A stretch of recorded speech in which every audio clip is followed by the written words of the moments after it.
नमस्कार दोस्तों, आज के इस वीडियो में हम बतलाने वाले हैं कि यदि कोई व्यक्ति 58 ईयर का हो चुका है और ईपीएफ में पेंशन के लिए, तो 58 ईयर का हो चुका है लेकिन वो अभी कंटिन्यू जॉब कर रहा है, लेकिन उसकी पेंशन जो है वो 58 ईयर में आपको बनानी है और उसका कंट्रीब्यूशन भी जाता रहे। तो ऐसे में आप उसका फॉर्म जो है 10D किस तरीके से भर सकते हैं। यदि आप उसकी आईडी लॉगिन करते हैं तो आप क्लेम पर जाएंगे और यहाँ पर फॉर्म 31, 19, 10C और 10D वाले के ऑप्शन पर आप क्लिक करेंगे। आपको पेंशन यदि लागू करनी है, चालू करनी है, तो आपको 10D भरना पड़ता है, ये तो आपको मालूम है।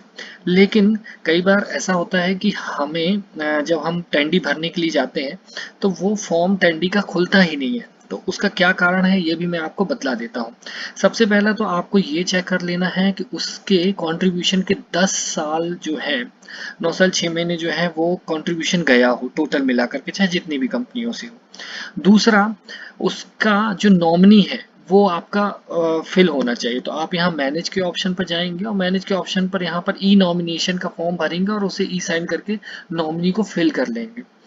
तीसरा, अभी आपको पहले मैं दिखला देता हूँ कि जैसे हम अभी एक फॉर्म फिल कर रहे हैं, तो उसमें प्रॉब्लम यही आ रही है कि उसमें हमें 10D का फॉर्म ही नहीं दिखाई देता है। तो हम यहाँ पर पहले उस फॉर्म को आपको दिखा देते हैं, उसके बाद हम आगे प्रोसेस करते हैं। भरने के लिए आपको यहाँ पे अकाउंट नंबर डालने के बाद वेरीफाई करना होगा और उसके बाद यस पर आपको क्लिक करना होगा। वेरीफाई होने के बाद आप यहाँ पर नीचे की ओर आएंगे और यहाँ प्रोसीड फॉर ऑनलाइन क्लेम पर क्लिक कर देंगे। ये वेरीफाइंग होएगा। उसके बाद यहाँ पर आप देखेंगे आई वांट टू अप्लाई, इस पर आप देखेंगे तो हम यहाँ पर केवल और केवल एक ही फॉर्म दिख रहा है, फॉर्म 31, जो कि मैं नहीं भरना चाहता हूँ। मैं सिर्फ और सिर्फ इनका पेंशन एक्टिवेट करना चाहता हूँ, क्योंकि ये 58 ईयर के हो चुके हैं लेकिन अभी कंटिन्यू ये 60 ईयर तक काम करेंगे, मतलब 2 साल और काम करेंगे। तो हमें ये फॉर्म नहीं दिख रहा। मैंने यहाँ पर इनका जो है मैनेज पे जाकर के ई नॉमिनेशन जो है वह भी फिल कर दिया हुआ है। आप यहाँ पर देख सकते हैं ई नॉमिनेशन जो है इनका सक्सेसफुल ही है और ई साइंड भी है। तो यदि आप ऐसा कुछ कर रहे हैं तो आप यहाँ पर ये ऑप्शन कर लीजिएगा। दूसरा, इनके 10 साल भी कंप्लीट हो चुके हैं, मतलब कि कंट्रीब्यूशन जाने के 10 साल भी कंप्लीट है, तो मतलब ये पेंशन के लिए एलिजिबल है। तो ऐसे केसेस में आप ये कर सकते हैं कि आपको यहाँ पर डेट ऑफ एग्जिट डालना होगा। ये प्रॉब्लम आती है, कई बार नहीं समझ में आता, तो उसके लिए आपको अपने जहाँ जो भी संस्था है वहाँ पर जाना होगा। वहाँ पर जाने के बाद उनसे बोलना होगा कि आप मतलब हमारी पेंशन लागू कर दीजिए या फिर डेट ऑफ एग्जिट डाल दीजिए हमारी पेंशन के लिए। तो कैसे डालना है वो भी मैं आपको बतला देता हूँ। आप संस्था की आईडी से जाएंगे जब, तो आप मेंबर पर जाकर के मेंबर प्रोफाइल पे जाएंगे और मेंबर प्रोफाइल पे आप यूएएन नंबर डाल करके सर्च कर लेंगे। उस मेंबर की प्रोफाइल जो है वो आपको यहाँ दिख जाएगी। उस पर जाने के बाद आप यहाँ पर मार्क एग्जिट पर जाएंगे। अब मार्क एग्जिट पर आप जब जाएंगे तो आपको कुछ इस तरीके से फॉर्म दिखेगा, जिसमें आपको date of birth, age, exit reason और डेट ऑफ ईपीएफ जो है एग्जिट ईपीएफ पेंशन वाला, और यहाँ पर भी आपका पेंशन वाला जो, तो आप यहाँ पर देख सकते हैं डेट ऑफ एग्जिट में यदि आप डालते हैं रिटायरमेंट, तो जो भी आप डालेंगे तो वो दोनों में ही फिल होगा। तो यहाँ पर आपको क्या करना है, यदि 58 ईयर के ही हैं, देखिए यहाँ पे एज आप देख सकते हैं 58 ईयर 5 मंथ के ही हुए हैं, अभी इनका कंट्रीब्यूशन जा रहा है, तो ये एग्जिट तो वैसे भी नहीं डाल सकते, क्योंकि 2 महीने का जो है वो कंट्रीब्यूशन बंद होने के बाद ही आप एग्जिट डाल सकते थे, लेकिन अभी कंट्रीब्यूशन का जा रहा है और ये काम कर रहे हैं, तो हमें केवल पेंशन बस एक्टिवेट करनी है। तो पेंशन के लिए आपको यहाँ पर देखिए update exit date of EPS only, तो केवल ईपीएस में हमें डेट डालनी है। उसके लिए आपको यहाँ से क्लिक करना होगा इस पर। जैसे ही आप इस update exit date of EPS only पर क्लिक करते हैं तो आप यहाँ पर एग्जिट रीजन पूछेगा आपसे, तो आप यहाँ पर रिटायरमेंट डाल दीजिए। जैसे ही आप रिटायरमेंट डालते हैं तो यहाँ पर जो भी उनकी 58 ईयर कैलकुलेट होकर आएगा वो अपने आप ही कैलकुलेट कर लेगा ईपीएस में, और इसे आपको सेव कर देना है। तो मैं यहाँ पर सेव कर देता हूँ। आप यहाँ पर देख सकते हैं कि ये सेव हो चुका है आज की डेट पर। ठीक है, मतलब जो जब भी वो 58 ईयर की हो उस डेट का वो एग्जिट हो चुका है।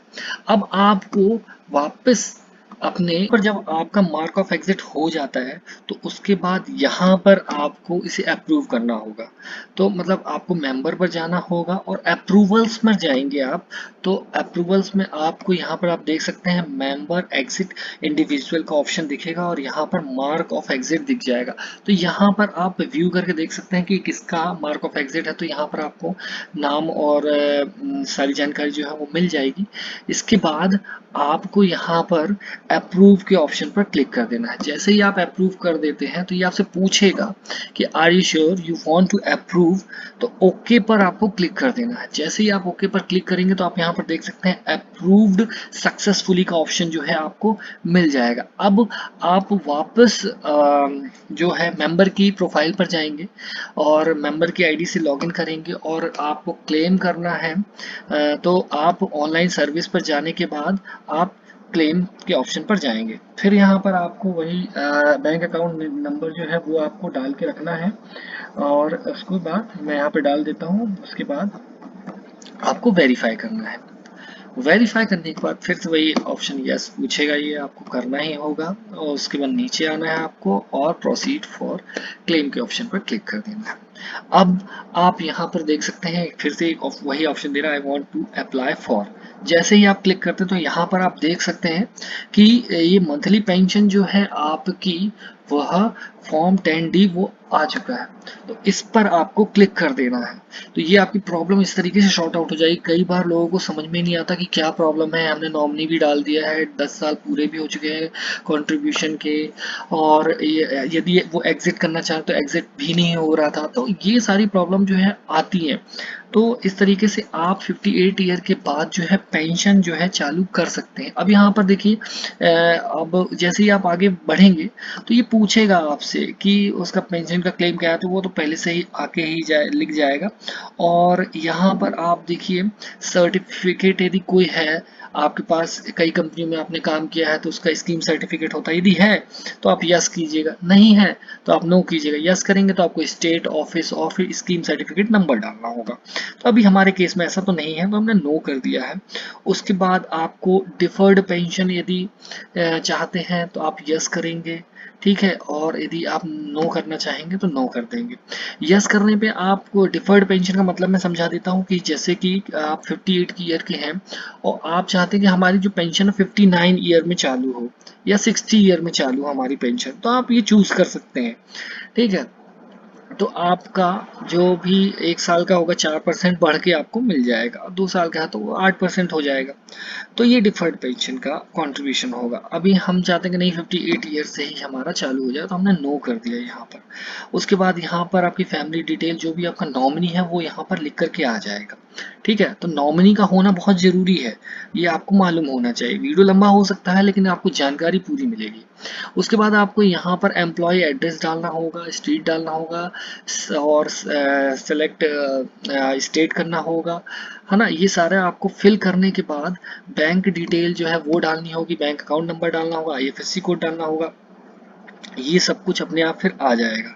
उसके बाद आपको अपलोड स्कैन कॉपी जो है वो पासबुक की या फिर आपके चेक की कॉपी स्कैन करके आपको डालनी होगी।